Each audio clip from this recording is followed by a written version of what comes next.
Tonight on Video View, turn your head, it's Exorcist 3. A new comic book hero hits the screen in The Flash, and it's Spike Lee and all that jazz with Mo Better Blues.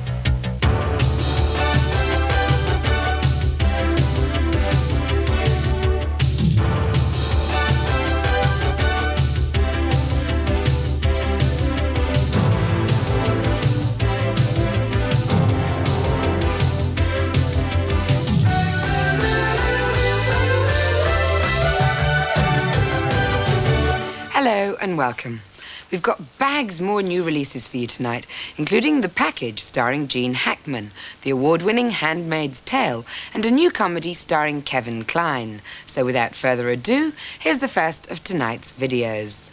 Blue Steel is a gripping thriller starring Jamie Lee Curtis as Megan Turner, a rookie New York City cop who gets wooed, taunted, and then haunted by a psychotic killer. All seems hunky-dory when Megan graduates from police academy, but on her first night patrol, she's thrown straight in at the deep end. Police! Don't move! Put the gun down! Get out of my face, baby. Put down the gun! I said put the gun down now!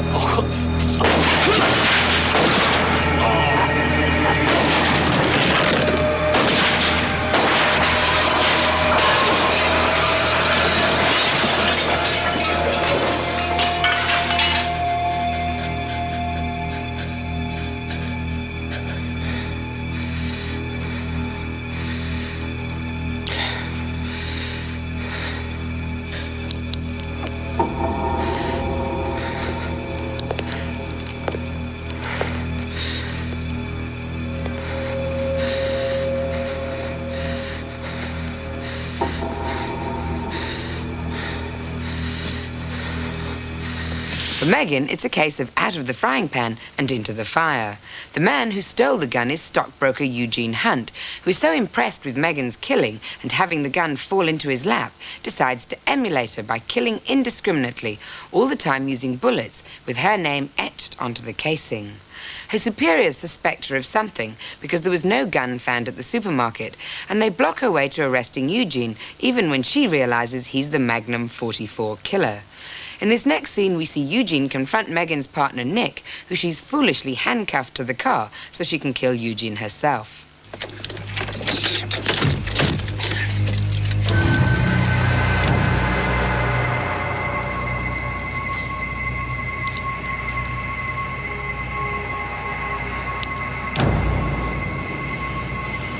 Look at me.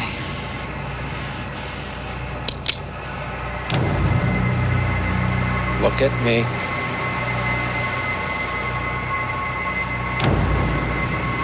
I want to see you.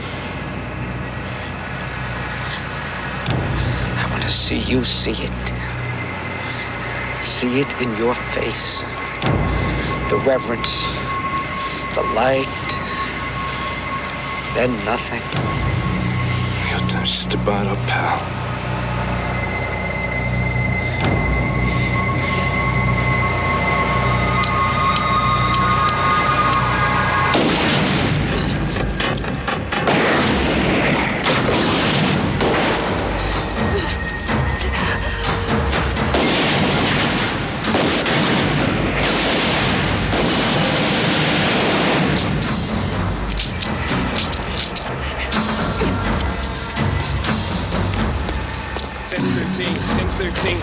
Officer needs assistance. Suspect heading east. You okay? Yeah, fine. Go. Male Caucasian.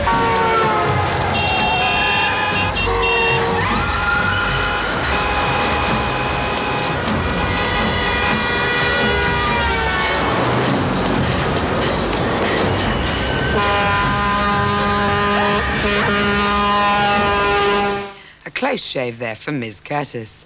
Blue Steel is well put together by Near Dark's director Catherine Bigelow. There are enough scares to warrant the use of sedatives, and Curtis puts in a well-balanced performance, ably supported by the likes of Louise Fletcher and Ron Silver as Eugene, whose psychotic dark side is hidden as he romances Curtis. The drawback, apart from some dubious S&M type shots of Curtis slipping in and out of her uniform, is that a lot of the plot is fairly predictable, but it's played and directed with such conviction you find yourself giving it the benefit of the doubt. Now, despite picking up 10 Oscar nominations 18 years ago, including the first time ever a horror's been tipped for Best Film, The Exorcist is still banned from video in this country. The reason given by the censors is that too many teenagers got hysterical when seeing it. Hysterics of another kind were the order of the day in the dreadful Exorcist II. But the author of the original, William Peter Blatty, seems to have taken that into account with his Exorcist III, called the true sequel because it begins where the first one ended. The film follows a murder investigation by Police Lieutenant Kinderman, played by George C. Scott. Victims are ending up in a hideous mess, and they seem to point to psychiatric patient X, seen here on the left. He's a reincarnation of the cop's former friend, Father Damien Carras, who's in turn possessed by the Gemini killer, a hideous murderer who was executed 15 years ago. Still with me? What's unusual about this reincarnation of the Exorcist is the level of wit in the script. It's almost as if no one can take it seriously anymore. The plot is a load of old hokum, really, and quite dull and disappointing if it's real terror you're after. Having said that, though, there are some shocks like this scene in which Kinderman races home thinking that his family is at danger. Oh, hi, Dad. Mother, Daddy's home. What's this?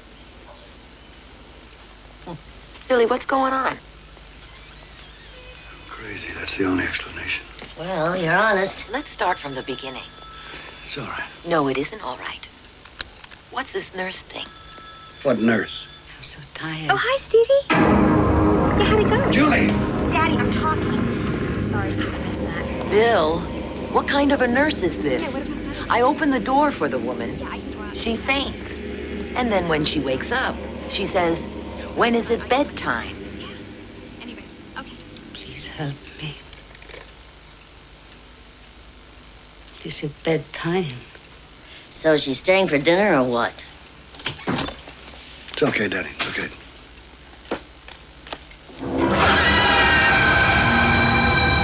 Catatonics are so easy to possess.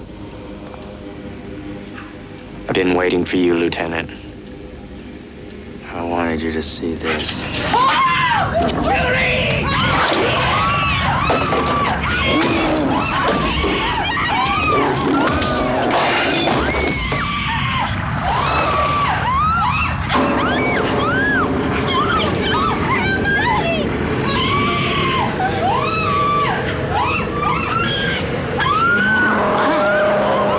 Watch this.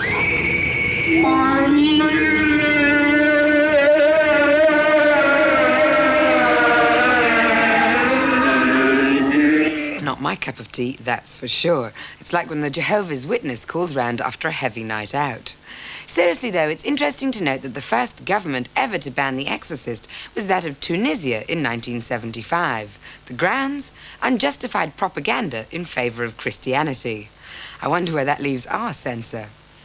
Oh well, on to brighter things in our next video, Spike Lee's Mo Better Blues. This is a celebration of jazz and the relationships of those caught in its spell, with Lee hitting all the right notes as writer, director, and star. The first half hour is a bit of a preamble, but halfway through and you'll find yourself totally immersed. Oscar-winning Denzel Washington, fresh from his triumph in Glory, stars as Bleak, a self-obsessed prodigy who divides his time and his emotions between his two women and his horn. He's obsessed with music to a fault. So that's it. He's married to the horn, you know. He has other people in his life, a couple of ladies in his life, but he's not able to really deal with anything or anyone else other than this horn. Denzel is a great performer. He's a true matinee idol, a true leading man, and I think this is the role that Denzel, you know, should have. Clark, what time is it? 1:00 p.m. And what does that mean? That means you're practicing. That's right. Means I'm practicing. And if you know I'm practicing, and you know I don't finish practicing until 2 o'clock, which is for at least another 60 minutes, why are you buzzing my buzzer? I have a friend I went to school with, and she was telling me about her friend came up with this another term for making love, which is, you know, know, the Mo Better. The Mo Better makes the Mo Better, so we just decided to name it that. You ever heard of the Mo Better? Mo what? Mo Better makes it Mo Better. Spike Lee casts himself as Bleak's manager, who in what must be a large dose of wishful thinking is called Giant. It's quite a family affair, what with Spike wearing so many hats, his sister playing one of Bleak's lovers, and his jazz musician father Bill Lee scoring the film as he has done with all his son's pictures. Bill must have been a great influence on Spike because the cliches are kept to a minimum and the world the characters inhabit is realized realistically by Spike, who obviously experienced it firsthand. The film is a celebration of jazz, but also of cinematography. Some of the shots are truly awesome, particularly when Bleak's playing his trumpet. Don't expect gung-ho action or even a riveting plot, but what the film does have is attention to detail and a love of the characters, which is a joy to watch as they interact throughout this fine movie. The music's good too, so if you like jazz, you couldn't do Mo better. Don't go away now, because in part 2 we've got a chance for you to win a copy of Blue Steel. There's a new Kevin Kline comedy, Love You to Death, plus Gene Hackman getting the pulse racing in the package. Join me after the break. Welcome back to part 2 of Video View. Now for this week's rundown of the UK's top 10 most rented videos. A brand new entry at this week's number 10, King of the Kickboxers. On the way out at number 9, John Travolta in Look Who's Talking. A welcome appearance at number 8 for British thriller Hardware. Nicolas Cage flies in at number 7 with Wings of the Apache. And dropping down to number 6, Michael J. Fox in Back to the Future 3. Richard Gere and Julia Roberts slide to number 5 in Pretty Woman. And Tom Cruise races up the chart to number 4 in Days of Thunder. Arnie's losing his grip at this week's number 3 with Total Recall. And straight in at number 2, Madonna and Warren Beatty in Dick Tracy.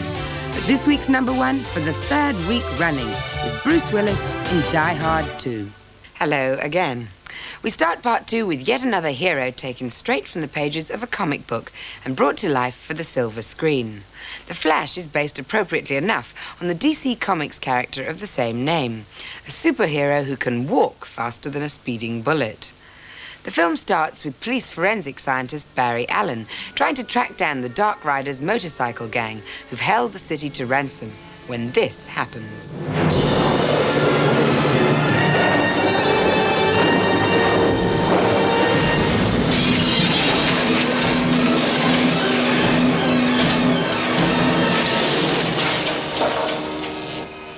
Yes, Barry's just discovered the real value of his electricity shares. The superpowers which he develops soon after that nasty accident are enough to put his girlfriend off. Odd, and attract a female scientist whose interest in him is purely professional. Like hell. More importantly, Barry, whose alias is now the Flash, has made inroads into the Dark Riders and is slowly but surely winning the battle. Remember me?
Hardly necessary after the battering he's just received, I'd have thought. The Flash follows on in the footsteps of movies like Batman, The Punisher, and Dick Tracy, in that it's another reincarnation of a comic book hero. Later on this year, expect to see the same happen to Spider-Man and Captain America, who've both got their own movies in the pipeline. Although The Flash is a video premiere that could be because it looks and feels like a TV special, along the lines, say, of The Incredible Hulk. Given those limitations, it's not a bad wheeze so long as you're not too demanding. It's a good week for thrillers, what with Blue Steel out and also The Package, which reunites Gene Hackman and fellow Under Fire star Joanna Cassidy in tense political shenanigans centered around Glasnost. Hackman plays U.S. Army Sergeant Johnny Gallagher, whose job it is to escort a young serviceman called Walter Hank, played by Tommy Lee Jones, back to the States for a court-martial.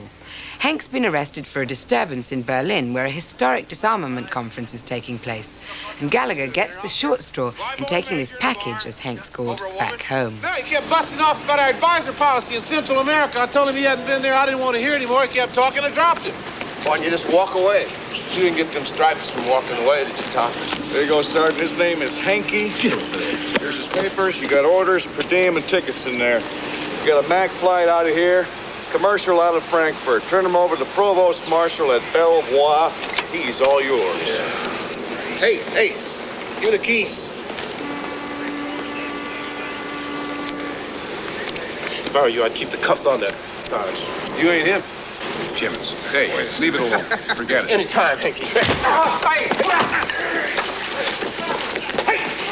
hold it! Come on, get out of here. Yeah, that's right. Get out of here. Your mother's calling you.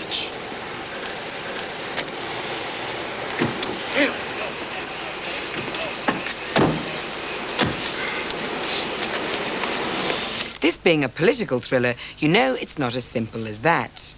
When Gallagher gets to the States, Hank slips his collar, leaving Gallagher with even more egg on his face. He turns to his ex-wife for help, but the two of them are soon out of their depth in a major conspiracy which reaches the highest places. Colonel Gallagher? Yes? Ralph Burns, Arlington Police. My partner, Tom Garcia. What's this all about? Sergeant John Gallagher, ma'am. He says he was with you for a period of time this afternoon. Yeah? Well, we'd appreciate it if you'd accompany us back to the station and sign a statement. He needs all the help he can get. Okay, sure.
In the airport. He's dead.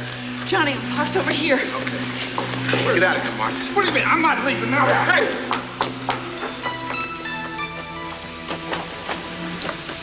We're okay. What do you mean you're okay? There's a dead body here. Hey! Quite apart from the fine action in the movie, the package boasts great central performances from the three leads.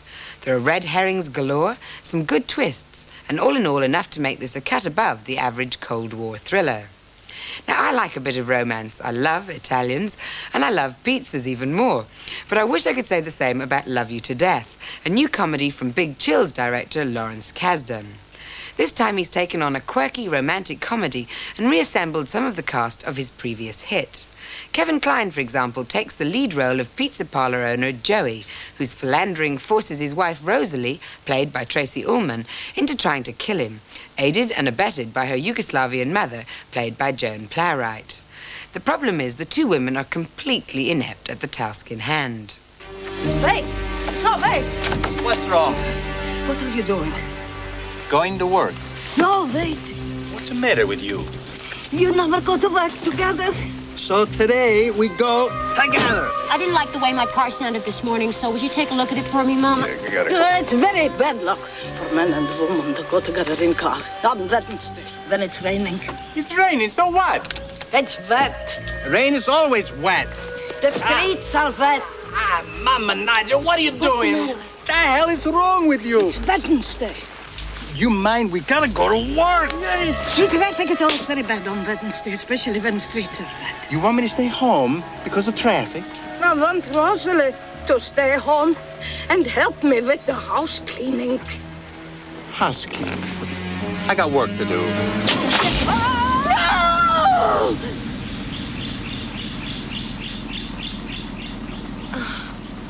What's the matter with you two?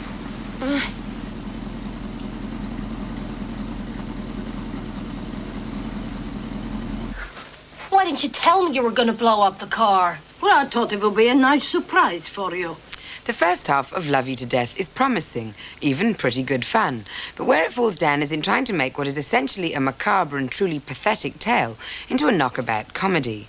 The plot is based on the real and very shocking case of Anthony and Frances Toto, a couple who made the headlines in the States when she tried repeatedly to kill her husband, almost succeeded in doing so, got imprisoned, then released after he forgave her. The film gets tiresome, though, and is only livened up by its star cast, most notably Keanu Reeves and William Hurt as dopey hitmen employed by Rosalie to finish the job. It's one of those films which may well tickle your fancy, so I won't put you off entirely. Suffice to say, it left me disinterested and clock-watching. Now, Harold Pinter seems to be employed more as a screenwriter these days, and I wish he'd stick to playwriting, a field in which he truly does excel. The latest example is The Handmaid's Tale, an all-star cast adaptation of Margaret Atwood's gripping bestseller. The film stars Natasha Richardson, who recently won Best Actress Award for her labours, as a woman who's forced to become a surrogate mother or handmaid for an infertile couple played by Faye Dunaway and Robert Duvall. It's a bleak, pessimistic and often cruel look into the crystal ball, when the States has become the sort of place Hitler used to dream about. Answer from your heart. Do you want a baby? Do you really want one? It won't work if you don't want one. Do you really want to have a baby? Yes, I do. The Handmaid's Tale takes off where the Stepford Wives left off, in that it's a sci-fi film imbued with a satire on the current state of the battle of the sexes. What left me feeling as cold as the subject was Pinter's sterile script, an over-reliance on interiors, and an overall lack of any depth in the characters.